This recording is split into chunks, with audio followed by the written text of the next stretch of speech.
wadau wote walioshiriki katika mkutano huu wamefanya jambo zuri kuweza kuunga mkono juhudi ambazo zinafanywa na BAKWATA wilaya. Maneno yamesemwa mengi, lakini mimi nitatembea kwenye maneno machache. Nilikuwa na daftari langu hapa karibu lijae. Sasa nikisema yale ndio ajaza humu, tutatoka magharibi. Sasa naomba nifupishe tu.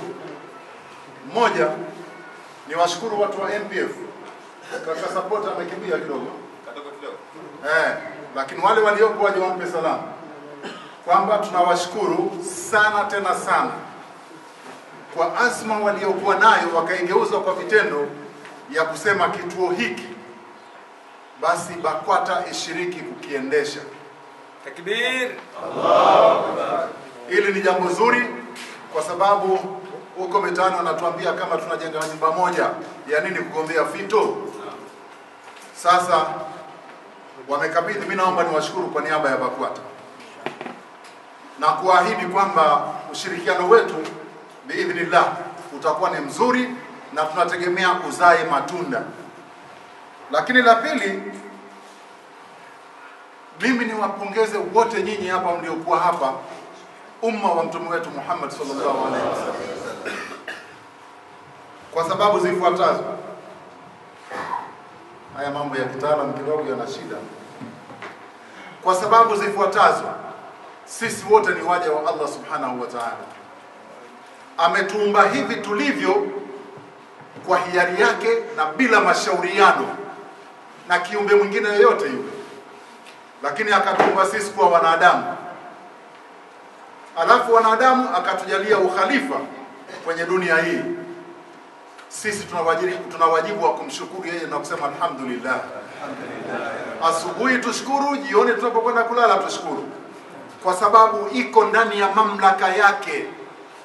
Angependezewa bila kuulizwa, angetufanya ama uwe mbuzi, ama uwe mende unaishia chooni, lakini akatutukuza sisi kutufanya tuwe wanadamu. Na katika wanadamu wetu akatupa mwongozo, na ndio huo tunatakiwa kuishi nao. Lakini kubwa zaidi, sisi ni wanadamu halafu Waislamu. Hili nalo tumshukuru Mwenyezi Mungu, tuseme alhamdulillah. Kuna wengine hawakubahatika na wanaweza wasibahatike mpaka siku wanaenda kaburini kama kina Abu Jahal. Sasa sisi tuliobahatika tumshukuru sana Mwenyezi Mungu kwa kutuweka katika njia iliyonyooka. Na sisi tunachotakiwa kukifanya sasa kwa ajili ya fadhila hizi alizotupa Allah ni kuyafata yale anayotuelekeza. Moja, ametukataza farka, akasema tushikamane. Leo hii kuna wadau mbalimbali. Mimi nimefurahishwa sana na maandalizi haya. Wadau hawa, nachotaka kusema ni kwamba baada ya mkutano huu, mwenyekiti wa halmashauri, endelea na uchambuzi wa wadau. Itisha mkutano wa wadau. Zungumza na wadau, ujue kila mdau anafanya nini, ili kata zako ziweze kunufaika na wadau hawa. Tena manufaa ambayo utakuwa unayaona, unayafuatilia na unayaona yako kwenye mpango wako. Tengeneza mpango ambao utawahusisha wadau, na kila wadau wanalolifanya lije lijitokeze kwenye taarifa yako ya maendeleo. Na sisi mkoani tutakuwa tunataka taarifa hizo. Kwa bahati mbaya sana kwako, leo sisi tuko hapa tunalishuhudia hili. Nasema ni bahati mbaya kwa sababu nitakukalia kooni kila mara kukuuliza nini matokeo ya wadau hao, athari yao kwenye kata huko ni ipi. Na mimi ninapenda nijue, tupate matokeo, tuone kwamba Waislamu sasa wanajitambua, wanabadilika na kuacha mazoea. Huu mkutano mimi nauchukulia kama chemichemi ya kuwafanya sisi Waislamu tujitambue.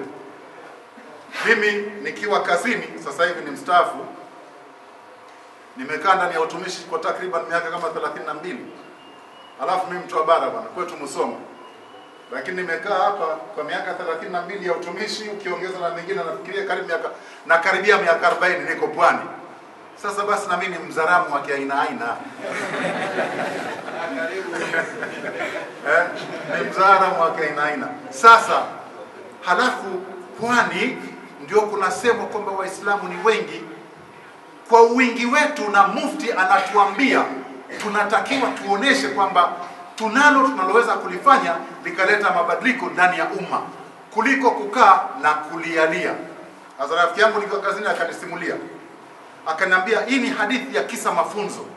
Ananiambia wakati fulani huko, yeye anatoka Nepal, sehemu moja huko India. Ananiambia simba alikuwa amezaa katoto kake. Amemaliza kuzaa, wawindaji wakaja wakampiga wakamuua. Walipomuua akabakia kale katoto. Wala hawakuwa wakakaacha katoto au wakaendelea na safari zao.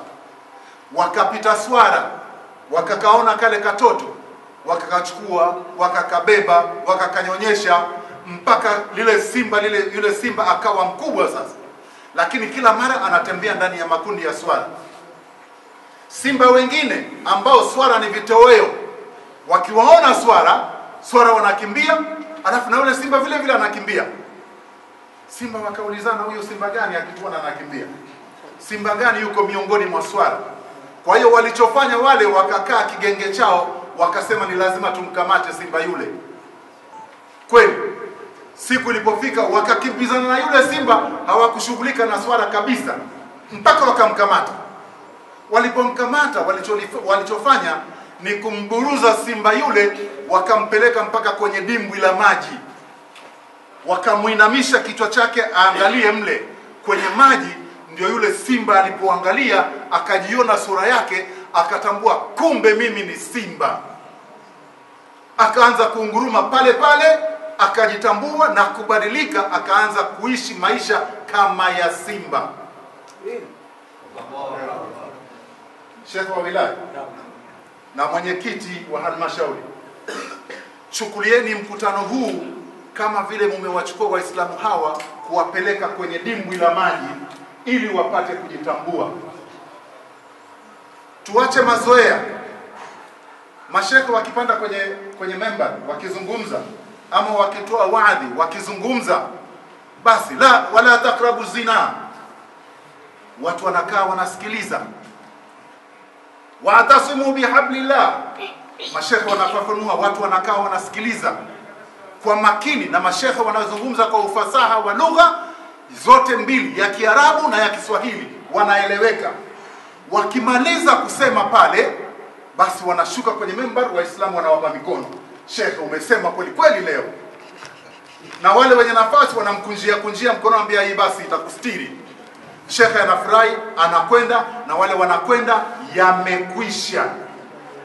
Watu wanarudi kule kule walikotoka, wanangoja Ijumaa nyingine, wanangoja waadhi nyingine. Basi kazi yetu na waadhi huu na member hizi hazitusaidii sisi kubadilisha maisha yetu tukaishi kama tunavyotakiwa. Naomba mkutano huu uwe chanzo cha kuwafanya watukufu Waislamu nyinyi mkitoka hapa muwe mmebadilika kabisa, ili mkutano huu uwe na maana. Tukitoka hapa tukaishi kama tulivyokuja, manake hatujajitambua. Na kama hatujajitambua, hatuwezi kubadilika. Na kama hatuwezi kubadilika, hatuwezi kuacha mazoea. Tutarudi kule kule. Hapa Waislamu sisi ni wengi, alhamdulillah, mimi nashukuru tumekutana hapa. Uislamu hauna namna ya kuanguka kwa umma huu na uona hapa. Hauna namna ya kuanguka kabisa. Hatushindwi kujenga kisima, hatushindwi kujenga shule, hatushindwi kujenga hospitali. Umma huu navyouona hatushindwi. Ni mipango tu ambayo viongozi wetu na wasihi sana watusaidie. Na hao wa taasisi mtusaidie. MPF mtusaidie kuwabadilisha watu waweze kuwa watu ambao shughuli zao zitakuwa na tija. Linawezekana. Mimi nikiliangalia linawezekana. Hapa tuko 300. Nilikuwa najaribu kuangalia haraka hapa. Hivi watu hawa 300 walioko hapa, kama tunasema bana tuko serious, tunataka kufanya mchango, kila mtu akalipa 20,000, tukapiana mwaka mmoja, wewe miezi mitatu 20,000, mwisho wa mwaka tuna milioni 80. Hawa tuliokuwa hapa tu milioni 80, hatuwezi kuweka hata kituo cha chekechea. Tunaweza. lakini hii nimesema mfano tu, tunaweza tukafanya makubwa zaidi. Mimi nimeingia kwenye uongozi mwezi wa 6 mwaka huu, mwezi wa 6. Lakini kabla sijaingia kwenye uongozi nilikuwa nashughulika na kina mama wa JUAKITA. Walisema wewe utakuwa mshauri mwelekezi wetu, na kweli wakaniambia tunataka kutengeneza mpango mkakati wa miaka 5, na nikakaa nao tukatengeneza mpango mkakati wa miaka 5. Na mkutano tuliofanya wa kutengeneza mpango mkakati tulikwenda Wimpers. Tukamwambia Sheikh, bwana kina mama hawa na mimi namshukuru sana. Namshukuru sana Sheikh Haji kwa sababu alisema hii kuja tu mkalala hapa bure bure haiwezekani. Basi angalau mchangie kidogo. Hili mimi nalishukuru kwa sababu lina mafundisho ndani yake. Kina mama walikuwa na uwezo na walichangia na walikaa pale. Mwisho wa siku mpango mkakati ulikuwa tayari wa miaka 5. Mpango ule mwaka wa kwanza matumizi yaliyokuwa yanatajika kwa mpango ule yalikuwa ni bilioni 7.3. Bilioni 7.3. Hasa baadaye nikakaa na timu ya management ya kina mama, wananiuliza, wewe mtaalamu wewe, kina mama sisi bilioni 7.3 za kufanya shughuli ya mwaka mmoja tutaitoa wapi? Mimi nikawauliza swali moja tu. Hivi kwa mkoa wa Pwani hapa tukitaka kina mama Waislamu 100,000 wanaweza kupatikana? 100,000 wanaweza kupatikana mkoa wa Pwani? Wakasema ndio, wanaweza kupatikana. Kila mama tukimwambia atuchangie 20,000, tunampa miezi 3, 20,000, miezi 3, 20,000. Kwa mwaka mmoja atakuwa amechanga mara 4, atakuwa amechanga 80,000. Ukiziunganisha zote zitakuwa bilioni 8. Wao wanataka kutumia bilioni 7.3 na zile zingekuwa bilioni 8. Wakashtuka, kumbe linawezekana. Ndani ya mpango ule ilikuwa waajiri watendaji, wawasaidie watoto wa kike. Muogo ametoka. Ilikuwa wawasaidie watoto wa kike kuwapa tuition za kusoma elimu ya science ndani ya mpango ule. Kwa mkoa mzima wajiweke kwenye makundi, wapatikane walimu wawasaidie watoto wa kike kuondokana na adha aliyosema huyu Muogo. Sheikh wetu anakwenda hospitali ana malaria tu, anafika kwa kibinti kidogo kidogo, anaambia utapata sindano, lakini kwanza pandisha kanzu yako. Sheikh anasita, lakini ni dharura ile chakula. Inabidi anyanyue kanzu pamoja na kusikitika, wamchome sindano, na binti akichoma sindano anakanda pale na pamba na nini. Sheikh anafanya subira. Sasa huu ni mtihani mkubwa sana. Na ndio sababu tukasema watoto wafundishwe elimu ya science ili wao sasa ni mpango wa muda mrefu waweze kuja kuchukua hizi nafasi. Mimi nimemshukuru sana. Nilitaka niliseme mimi lakini amenisaidia kulisema. Lakini vile vile tukasema mikutano inayofanyika wanaokaa watapata posho. Kina mama wanaozoea kukimbizwa huku na kule kwa ajili ya kutafuta mikopo wanaweza wakapata mikopo. Kila halmashauri ikapelekewa milioni 100 juu ya wale watakaoajiriwa kusimamia mifuko ile, wakiwa wana gari na mapikipiki. Kwa hiyo bilioni 8 ambao ilikuwa imekadiriwa. Haya ni mambo ya kupanga, lakini lazima uangalie watu unao wa kutekeleza hili. Na ndio sababu mwenyekiti, ninakupigieni kelele sana kuhusu swala la sensa ya Waislamu. Ili tujue nguvu yetu lazima tufahamiane kwa idadi. Na hili naomba nilitoe kama agizo kwa viongozi wetu wa kata, walisimamie katika ngazi ya misikiti. Waislamu wote wanaokuja msikitini na wasiokuja msikitini tufahamiane kwa idadi, kwa sababu hiki tunachotaka kukifanya ndio kitakachokuja kutukomboa sisi, tukaacha kulialia tukaenda kuchukua hatua. Kwa hiyo niliona ile niliseme, lakini niombe pia kwenu kwamba kata sasa hivi na nyinyi muwajibike. Kuwajibika kwenu ni namna gani? Ni kuwawajibisha viongozi mliowachagua. Kuwawajibisha viongozi mliowachagua, mkawauliza viongozi wenu mpango uko wapi? Utekelezaji ukoje? Taarifa ya mapato na matumizi ikoje? Na kuambia kwamba kila mara tunataka tupate taarifa ya maendeleo. na wao wakikupeni majukumu, nyinyi mkatekeleza majukumu yenu ndani ya kata, na kwa namna hiyo tunaweza tukasonga mbele bila wasiwasi kabisa. Sisi kimkoa tunataka tutengeneze mpango mkakati wa miaka mitano. Tutaanzia 21 mpaka 25. Na tutafanya ziara katika wilaya zote ili kuangalia matatizo, changamoto zilizopo wilayani ili tuziingiza ndani ya mpango mkakati. Na mpango mkakati ule nilikaa na makatibu wa wilaya nikawaambia nakusudia mkoa tuweze kunyanyua bilioni 40. Bilioni 40. Sio milioni, bilioni. Tunao uwezo, na niliwaambia tutafanya nini kupata bilioni 40. Tujenge ofisi ya hadhi ya mkoa ya BAKWATA, lakini vile vile ili eneo ambalo linawasumbua vijana na kina mama la ajira, kila wilaya ikipata bilioni 1, kila halmashauri ikipata bilioni 1 ni sawasawa na bilioni 9, zitawasaidia kusimamia mambo yao ya ujasiriamali ili wabadilishe maisha yao. Na mimi nitakuwa namuuliza mwenyekiti mwenzangu, hebu niambie kina mama wale, vijana wale uliwakuta vipi, na baada ya mwezi mmoja wakoje, baada ya miezi miwili wakoje, baada ya miezi mitatu, baada ya mwaka mmoja. Tunataka tuone mabadiliko yanayoonekana na yanayoweza kuhesabika. Kwa njia hii tutakuwa tunafanya kazi ambayo tunaweza tukaifanyia tathmini na kuweza kuihakiki. Sisi si maskini kabisa. Tuhakikishe kama lilipotolewa agizo, tunakimbilia kutafuta ardhi, kwa sababu piga ua, shughuli zote za maendeleo lazima zifanywe juu ya ardhi. Elimu, kama alivyosema Sheikh wetu Haji Shaib, Wayahudi waliamua elimu, wakasema hatutajenga sinagogi. Yule alikuwa anaona mbali. Leo Waisraeli, Wayahudi hawa wanakaa kwenye nchi yenye jangwa, lakini wameibadilisha. Wanauza bidhaa za kilimo kuliko hata Tanzania inavyouza, kwa sababu ya elimu.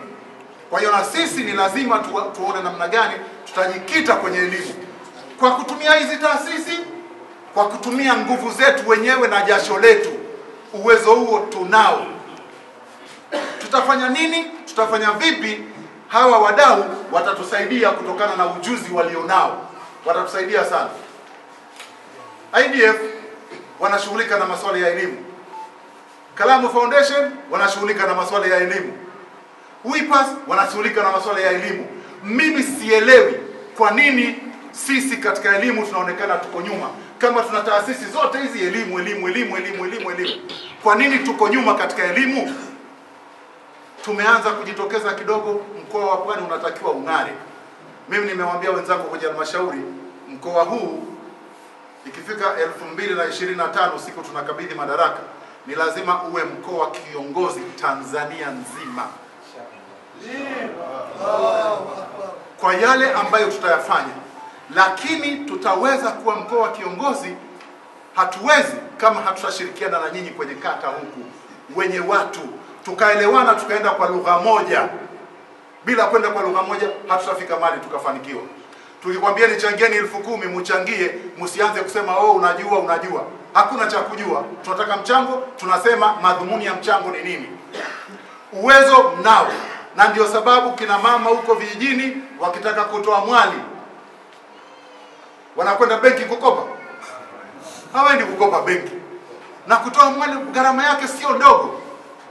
Juzi mimi nimekaa Kibaha pale stendi naangalia Costa mbili. Vijana hao tunasema hati hawana hela, lakini wamekodisha Costa 2 ili waende uwanja wa Taifa kwa ajili ya siku ya wananchi. Inaitwa siku ya wananchi.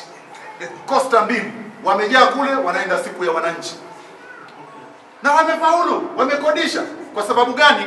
Kwa sababu wanapenda mpira, kwa sababu wanapenda kutoa mwali, kwa sababu yale tunayoyafanya ya kitchen party tunayapenda, kwa sababu send off tunazipenda. Kwa mapenzi hayo tuko tayari kujitolea nafsi zetu na mali zetu kwa ajili ya kuyachangia hayo. Mashehe wangu, na waomba sana umma huu muwafanye waupende Uislamu na wampende Mtume Muhammad sallallahu alaihi wasallam. Wakiupenda Uislamu wakimpenda mtume wetu Muhammad sallallahu alaihi wasallam watachanga mashehe ya kuagiza, lakini ni rai. Mimi natoa rai kwenu, mamlaka ya kuagiza sina, ila nikifika Kibaha nikikaa na shekhe nilituma wa mkoa, nitamwambia rai niliyotoa kwenu. Kama yeye atataka kuibadilisha hiyo rai iwe agizo, basi itakuwa juu yake yeye. Lakini mimi kwenu natoa rai, tujitahidi sana, hata mashehe mkae museme tutumie mbinu gani za kuwafanya wananchi hawa, Waislamu hawa waupende Uislamu wao na waupiganie,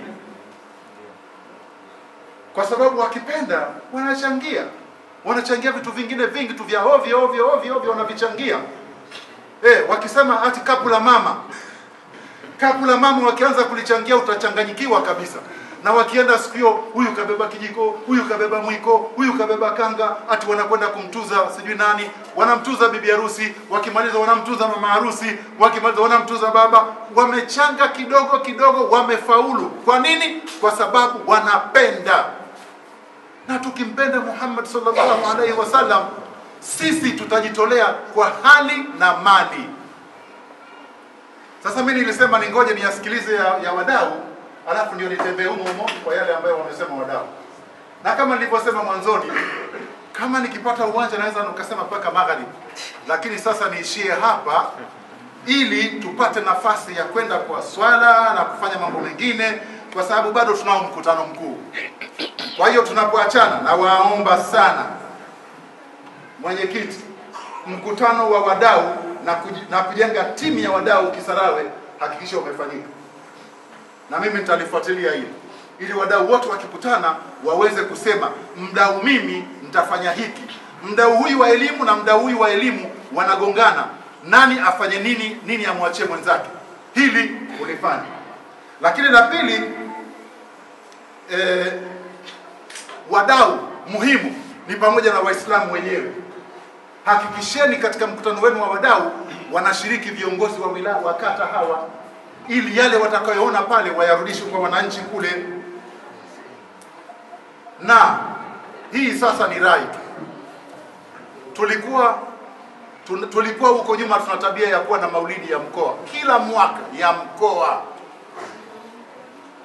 Sasa ikafifia.